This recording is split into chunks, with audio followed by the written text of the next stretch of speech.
میں آج تقریباً 11 مہینے کے بعد سینٹ میں تقریر کر رہا ہوں سر.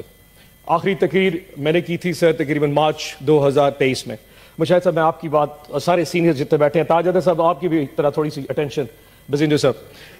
11 مہینے بعد سر میں یہاں پہ تقریر کر رہا ہوں. اس 11 مہینے میں میرے ساتھ کیا کیا نہیں ہوا سر, اس کی تھوڑی سی بازگشت ہونی چاہیے. And this is very emotional sir. 9 مئی کا واقعہ ہو گیا سر. 9 مئی کے بعد روپوش ہو گئے. 4.5 مہینے سر مختلف گھروں میں چھپے رہے سر. کبھی کسی کے گھر, کبھی کسی کے گھر, بچے لے کے در بدر گھرتے رہے سر. جگہ ختم ہو گئی, گاڑیاں نمبر پلیٹیں تبدیل کرنی پڑی. میرے بیٹے نے ملک سے باہر جانا تھا, چھپا کے اس کو ایئرپورٹ سے واپس بھیجا, اور پتہ نہیں کیا کیا نہیں ہوا سر. 4.5 مہینے بعد among all my colleagues مجھے اٹھا لیا گیا جی لاہور ڈیفینس سے. 14 دن سر میں کہیں رہا. 14 دن میں جو بھی چلا کاٹا سر, واپسی پہ ایک سٹیٹمنٹ دے دی تھی جس میں 20 سیکنڈ کی ایک ویڈیو سٹیٹمنٹ دی کہ میں تحریک انصاف جنوبی پنجاب کی صدارت سے استعفیٰ دیتا ہوں اور 9 مئی کی مذمت کرتا ہوں, اور مجھے آزاد کر دیا گیا. آزاد تو ہو گیا سر, لیکن ایک زندہ لاش ہوں میں. ایک ایسی زندہ لاش جو نہ سوچ سکتا ہے, نہ سمجھ سکتا ہے, نہ بول سکتا ہے. مجھے نفرت ہوتی جا رہی ہے سر اس ایوان میں بیٹھ کے, اس تصویر کی طرف دیکھتے ہوئے, جو مجھے اس چیز کا یقین دلاتی ہے کہ میں آزاد ہوں. میں آزاد نہیں ہوں. اگر مجھ میں سوچنے سمجھے کی صلاحیت یہ ریاست نہیں دے سکتی تو میرا یہاں جینے کا حق بھی نہیں بنتا. کون ہوتا ہے کہ مجھے ڈکٹیٹ کرے ہم نہ باز آئیں گے محبت سے, جان جائے گی اور کیا ہوگا سر. ایک قیدی جو ہے وہ دیتا ہے سر, میرے اللہ کے بعد ایک قیدی مجھے میری طاقت دیتا ہے سر. وہ جیل میں بیٹھا ضرور ہے سر, لیکن مسکرا رہا ہے, اس پورے نظام پہ مسکرا رہا ہے. اس ایک قیدی نے اس پورے ملک کو میں اصل حقیقی آزادی دی ہے سر. ایک قیدی نے. 70 سال پہلے کوئی آزادی نہیں تھی. اس ایک قیدی نے 8 فروری کو جو میں آزادی دی ہے وہ اس قوم یاد رکھے گی اس قیدی کو سر. اس ایک قیدی نے سارے نظام کو ننگا کر کے رکھ دیا ہے سر.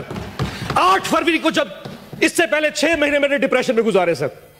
جب 8 فروری کو میں نے لوگوں کو نکلتے دیکھا, جتنی کچھ پری پول ریگنگ کی گئی, ہمارے کینڈیڈیٹس اٹھا لیے گئے, جلسے جلوس نہیں کرنے دیے گئے, کسی کچھ بھی نہیں کرنے دیا. لیکن 8 فروری کو جب عوام نکلی, وہ نون لیگ اور پیپلز پارٹی کے جب ان کے کیمپس میں جا کے سر وہاں سے پرچی بنوا رہی تھی, اینڈ پہ جا کے خوف میں جا کے ووٹ عمران خان کے کینڈیڈیٹ کو دے رہی تھی, کسی بینگن کو, کسی جوتے کو, کسی سبز مرچوں کو, جو بھی نشان تھے.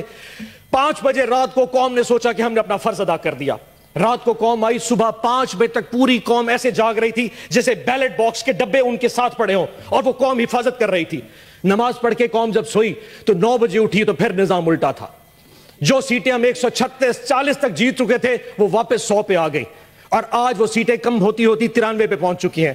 تاج صاحب آپ تو اپنی روتے ہیں سر, ہماری سنیے کہ جن لوگوں کے پاس فارم 47 ایشو ہو گیا, فارم 45 تو پریزائڈنگ آفیسر سے لیا ہی نہیں گیا.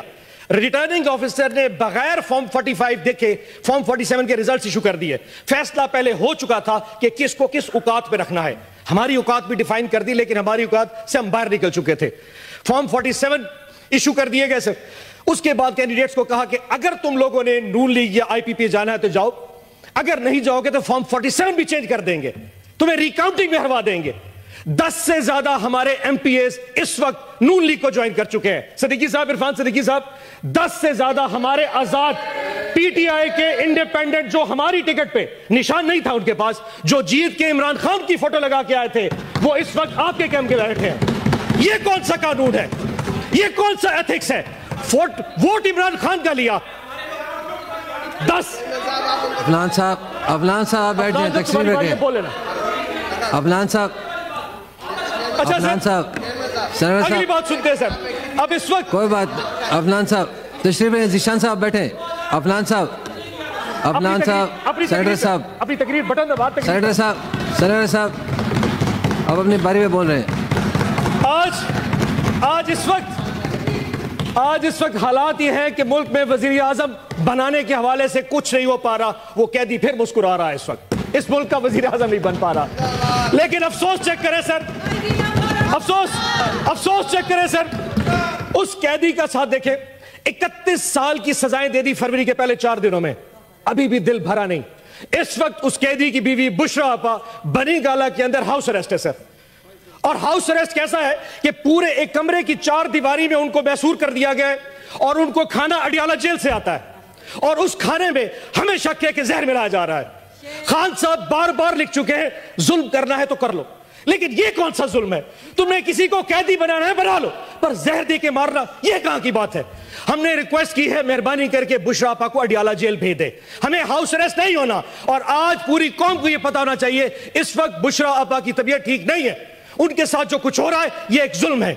آخر میں سر ٹائم اپنا گزرا، ایک شعر پڑھ دیتا ہوں، معذرت میں لکھنے لگا تھا لیکن وہ لکھ نہیں سکا، سو یہاں موبائل سے پڑھوں گا، لیکن سر آپ سے اجازت لے کے۔